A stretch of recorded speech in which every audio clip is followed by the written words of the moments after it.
Hi guys and welcome to another vlog. This is the 1942 Jeep Willys. Right now I've obviously put the windscreen up so you can see that there's actually a gun holder here. Yeah, that's right. It has a gun holder and this thing actually opens to bring in some air. So that was like the air conditioning of the car. So you can just move it around and open it. So the air flows on the inside. Now let's do one thing. Let's open the engine bay, which means I have to put it up.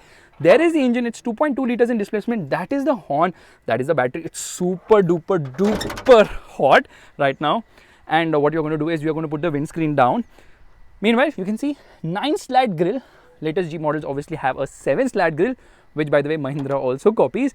So now we've put the windscreen down, which means amazing amount of wind in your hair. So now the air conditioning works even better because the climate, the weather, the atmosphere, the nature becomes your air conditioning. Looks absolutely badass with this down, of course.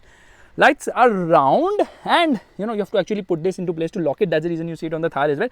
Everything comes from this because this was one of the first few four-wheel drive vehicles which completely changed the game. Says manufactured by Willys, made in USA. It uses a live axle with leaf springs. So you can see leaf springs everywhere. Yeah, body on frame, of course.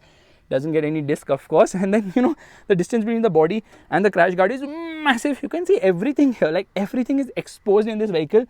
Yeah, it doesn't have a soft top or any top. It has a no top as such. Anyways, you can see the wheels. The tires are off-road specific, I believe. The pattern, of course, these are from MRF, surprisingly. 16 inch is the size of the wheels here. And the car is actually, it's not car Faisal, it is an SUV, the real one. It's in immaculate condition. I'm just seeing where the exhaust is going. It's going here and exiting from the side. Take that, G-Wagon! And here you can see leaf springs at the rear, of course, which obviously affects the ride quality. And there's a handle to hold on to, so it's just easier to get in and out. From the side, it looks beautiful. I remember playing a lot of war games, like Hidden and Dangerous and all.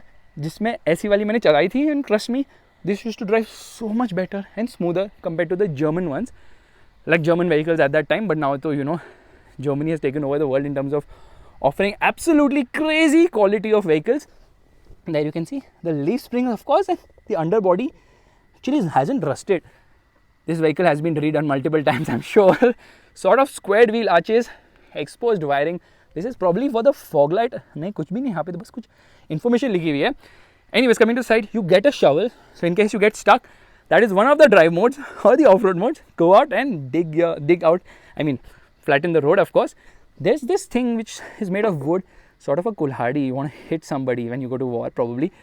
And this is this strap which is mounted here. Again, easy to get in and out using this.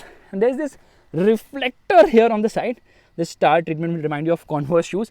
And the antenna was massive because people used to like talk to NASA, of course. Jokes aside, this is because they used to communicate amongst each other. There were no phones, no concept of that. So, सब कुछ radio पे चलता था. There's this extra fuel tank or jerry can holder. Meanwhile, you can see, ये क्या गोल गोल.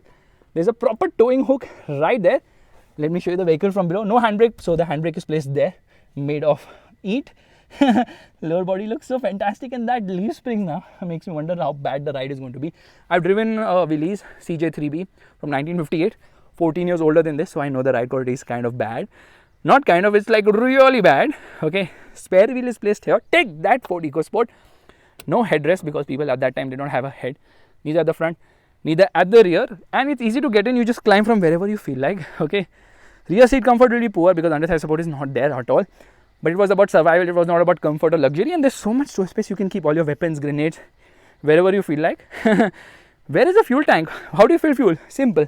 Open this. There is where the fuel actually goes.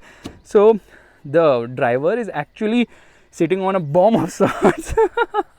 Because like when the enemies throw grenades and all, it will hit below and then it will ignite the fuel tank, and then it's like a, seat ejection because you're going to fly. That's it. Okay, at least they've given a backrest, so that's a revolutionary feature. There's some storage space here. You can hide stuff if you want. नाकाबंदी हो उसको avoid करने के लिए. Does this open? Yeah, it does open. So there's some storage space here. दिख रहा है कुछ क्या अंदर? बहुत ही गर्म है. It's like this green color is fantastic. Now the steering wheel is like huge. Doesn't have any adjust. So you can't adjust it for reach, you can't adjust it for rake. But you guys must be thinking ये क्या बात कर रहा है? कोई modern feature थोड़ी होगा इस पुरानी गाड़ी में. There is a modern feature which is a GoPro holder. You can slot your GoPro right there. Rear view mirrors here, which says that objects in the mirror are closer than they appear. Are they telling the same thing since 1940s? I kind of doubt. Now let's come to this side because a lot of specs have been written here, okay, about the transfer case, about the vehicle information and what is the speed which you can drive in various modes. That's also written here. Legroom is poor, under thigh support is poor, all that is poor. Nobody knows, nobody cares as such. What you care about is how does it sound now. So actually this weighs around 1060 kgs or something. That engine 2.2 liter produces 60 horsepower, and I think for the most part it used to drive very well in those times. Top speed 105 kilometers per hour, so it used to reach 100 kilometers per hour down a cliff, of course. Now a lot of buttons and levers and all, so let's just get inside. Okay, Tata Altroz doors open 90 degrees. This one opens 360 degrees because they're invisible. Take that, Tata Altroz. And there is this lever, kuch to yahan se khulta hoga, I don't know. There's a glove box which is lockable, by the way. And now there's this lever which you can see, the multiple levers, like 3 levers. This is obviously for the gear shift. It's a 3-speed gearbox. This one is to get into for getting into 4-wheel drive or rear wheel drive. So you can get into rear wheel drive and do some donuts if there's power, that is. And this is to get into 4 high and 4 low. That's that. Here you can see everything is a bit upright. Okay, there's space to keep your leg, which means there's a dead pedal, and the accelerator pedal is going rightwards.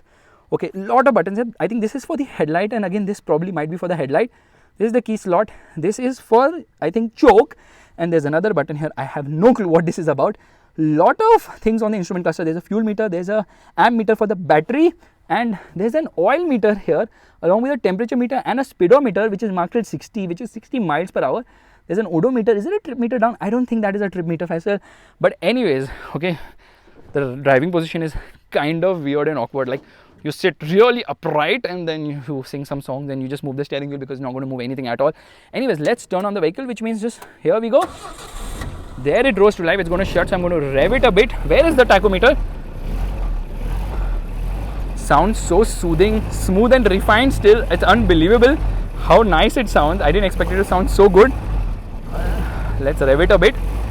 Yeah, it doesn't get connected car or any of that bullshit because you don't need it, because you were just connected with your vehicle. That's all the connection you ever needed. And if I leave the throttle, I've left the throttle, okay. It has this stop start system wherein the vehicle will turn off to conserve fuel, because in those times obviously it was not easy to get fuel and all, but abhi bhi chalu hai, so I'm quite surprised why the stop start system is not kicking in. Getting in and out is a real pain. Vibrations can be felt everywhere. Let's go near the exhaust and hear a bit before the stop start system comes into play. There, making some sound. So basically the co-passenger gets to hear a lot of good things. The driver not so much because of the position of the exhaust. That said, it's a lovely vehicle. After having driven the 1958 Willys CJ3B, I'm in absolute love with this car. Only thing is, gear shifts take so much time now. By the time you get from first to second, momentum is completely gone, and they're wondering ki kya ho raha hai. And I'm sweating like crazy because this vehicle is hot, so is the temperature. It is sub 4 meters in length, which means it used to get tax benefits. Jokes aside, what a fantastic vehicle. And then you can see the whole history. So this is a 1942 model, basically 1942 make, but 1941 mein Willys MB had come, and then 45 mein update aaya, 52 mein update aaya. They kept updating, and the modern version of this particular vehicle happens to be the Wrangler. The Jeep Wrangler is the modern version of a Willys, very capable off the road. So is this. Lightweight, easy to drive, and still, in spite of being so old, does not stall. It's still on. The engine, everything is original here. Absolutely everything. I love the steering wheel. Now lamba kiya na, aisa lagta hai steering is on your chest. So guys, this is a quick look at this amazingly beautiful Willys model. What do you think about it? I think I should buy one, but it's so expensive and you really need balls of steel to maintain it, because you require a lot of patience, and you definitely require more than patience. You require a lot of love, care and money as well. And there's so much to explore in this vehicle. Let's just turn it off and end this vlog. Bye bye.